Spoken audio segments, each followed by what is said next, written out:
사람들은 의미 있는 장소를 좋아해요. 의미 있는 장소가 여러분들 다 있지 않아요? 어떤 사람들은 자기의 의미를 산에다 두는 사람은 산을 그렇게 다니고, 바다에 두는 사람은 바다를 다니고, 또 어떤 사람은 카페를 그렇게 돌아다니고요. 또 자기가 옛날에 마음속에 어떤 의미가 있었던 장소를 그렇게 찾아다니기도 합니다. 요즘 사람들은 나름대로 멋지다고 하는 장소를 가보고 싶은 그런 욕구가 많아요. 근데 더 중요한 건 뭐냐 하면 그 장소에 가서 무엇을 하느냐예요. 생각에 잠겨가지고 옛날을 추억하기도 하고요. 지치고 힘든 나의 삶을 조금이라도 좀 보상받고자 하는 그런 마음에서 그런 데 앉아서 자기를 위로하고 그러는 게 굉장히 많아요. 사람들은 가장 마음에 두고 있는 장소가 있어요. 그중에서 제일 중요하게 여기는 장소, 어린 시절이 있었던 장소. 고향을 잃어버린 사람이거나 고향을 가보지 못한 사람들은 나이가 들어가면서 그 마음에 공허를 느껴요. 허전함을 느껴요. 그 사람들은 왜 그런 의미 있는 장소를 마음에 두고 중요하게 생각할까? 그거예요. 바로 그 마음 속에 허전함 때문에 그래요. 그래서 그런 장소를 자꾸 마음에 두고 가려고 하는 것입니다.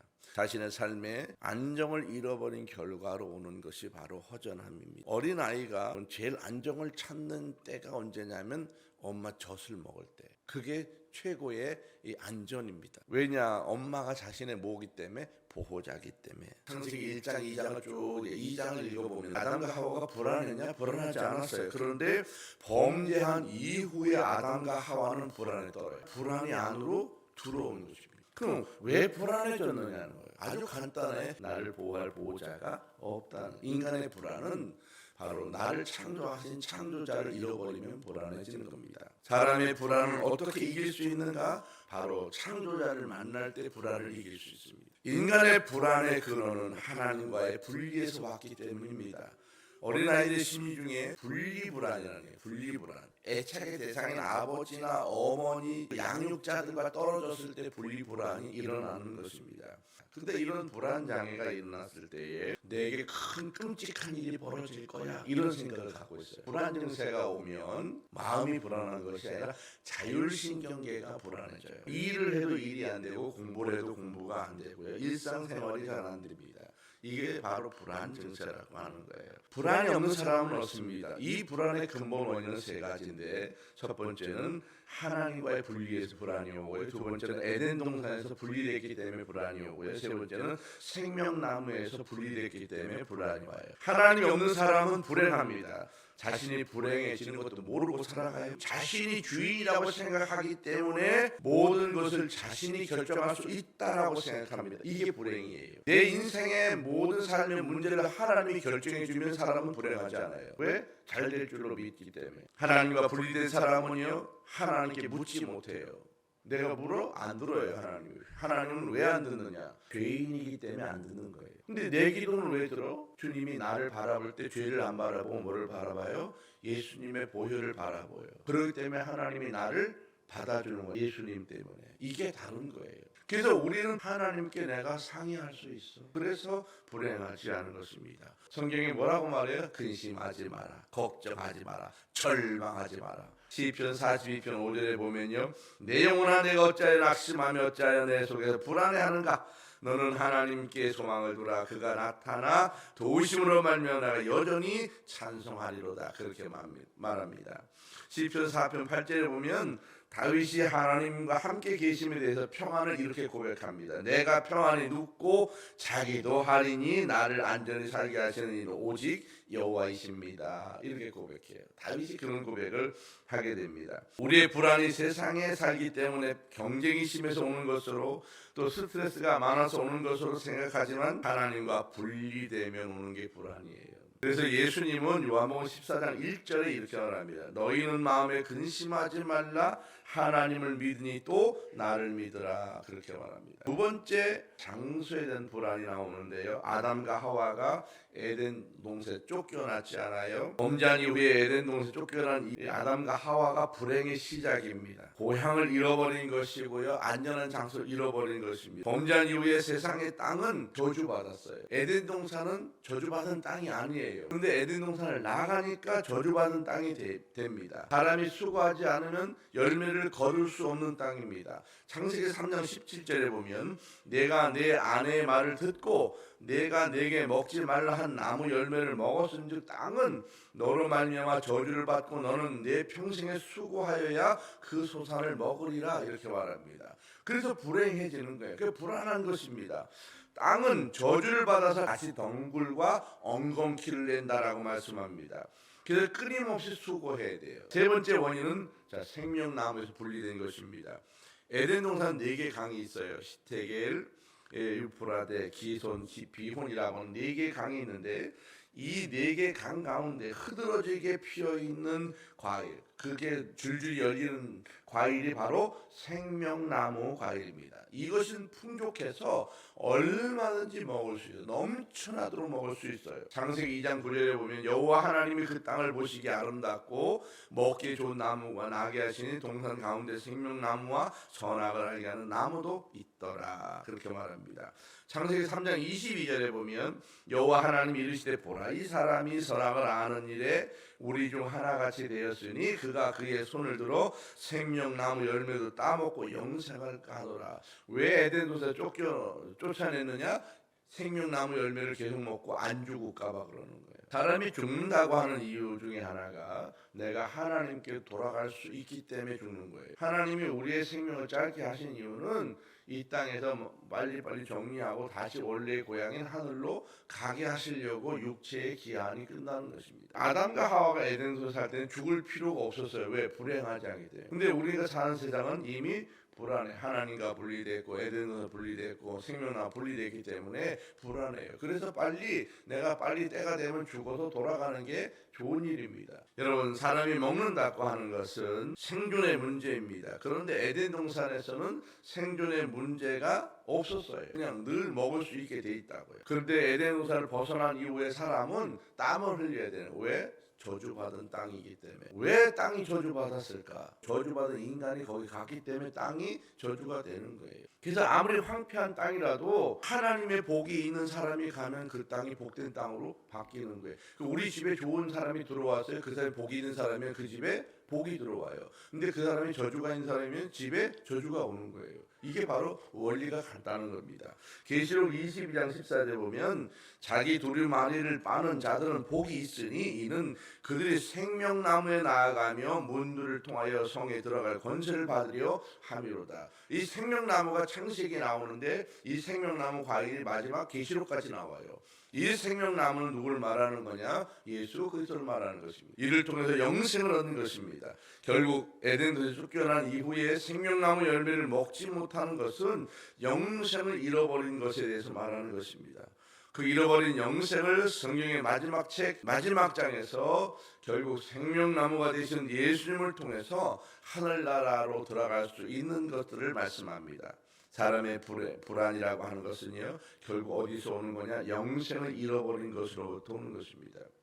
출애굽기 16장에 보면 이스라엘 백성들이 신광에 들어갔을 때요 여기에서 먹을 양식이 떨어져요. 전혀 없습니다. 생존의 위기를 느낍니다.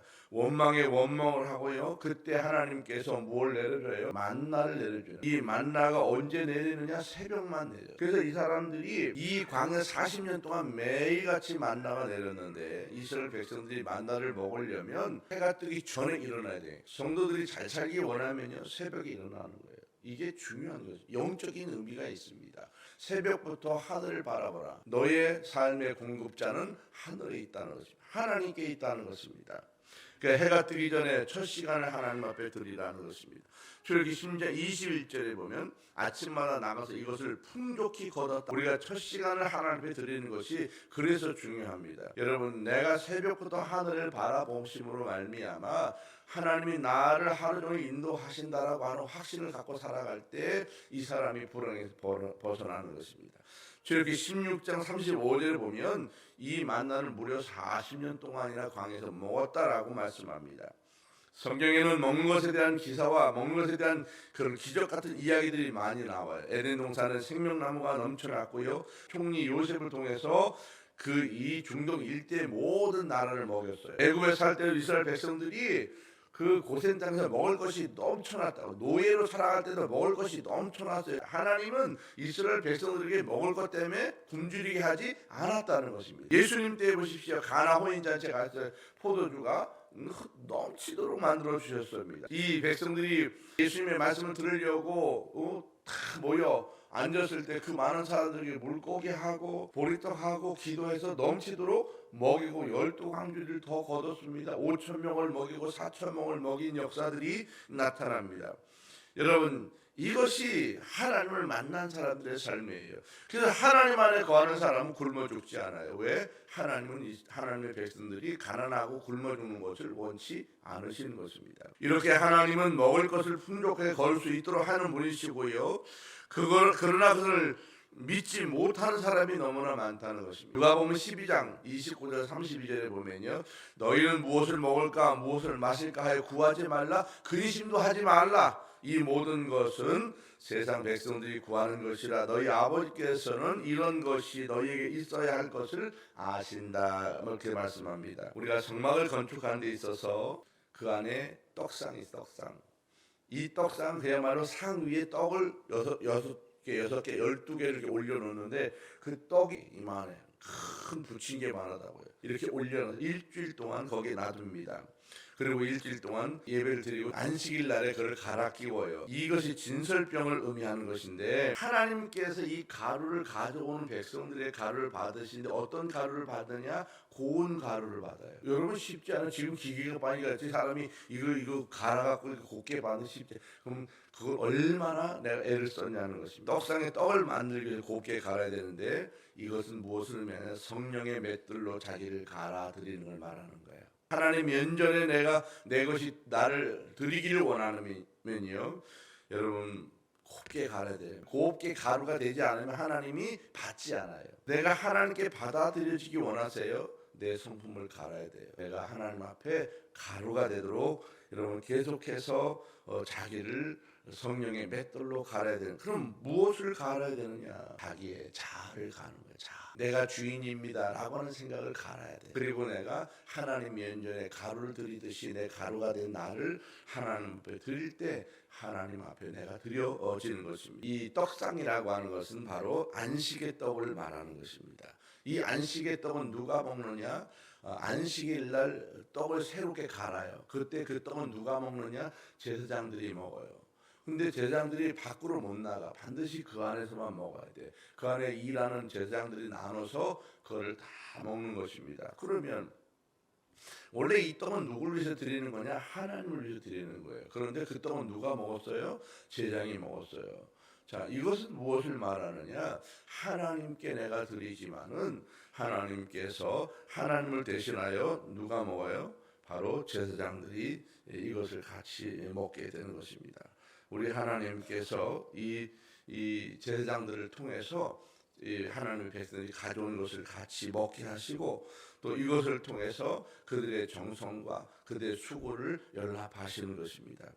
하나님께서 이곳에 와서 드리는 그 백성들의 수고와 애씀을 받으시고 그들에게 복을 주시기 위해서 바로 그런 것을 먹게 하시고 나누게 하시는 것입니다. 이것이 얼마나 중요한 일인지 몰라요.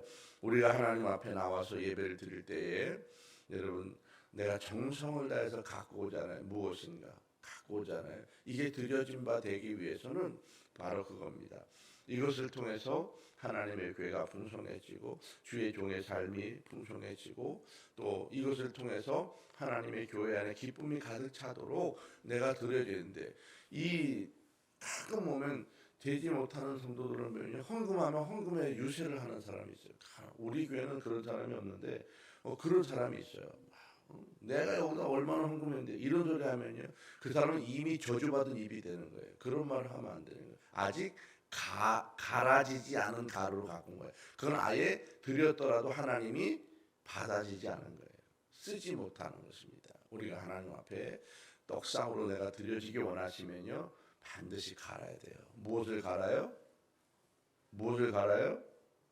자기의 자아를 갈아야 돼요. 이게 떡상을 드린다는 것입니다. 자기를 갈아. 얼마만큼 갈아요?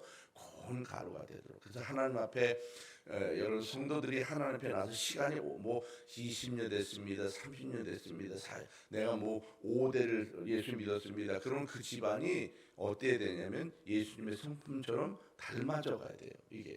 근데 나는 원래 성질이 그래. 이사람 그러면 아직 이 사람은 갈아지지 않은 사람이에요. 아유, 장로님인데요. 막 성질 우락부락 안 갈아진 거야 아직. 보면 알아요. 그래서 시간이라고 하는 거, 시간이 지나면서 교회 와서 성도들이 성령의 맷돌로 자기의 자아가 갈아질 때 하나님이 그 사람을 받아주는 거예요. 아멘.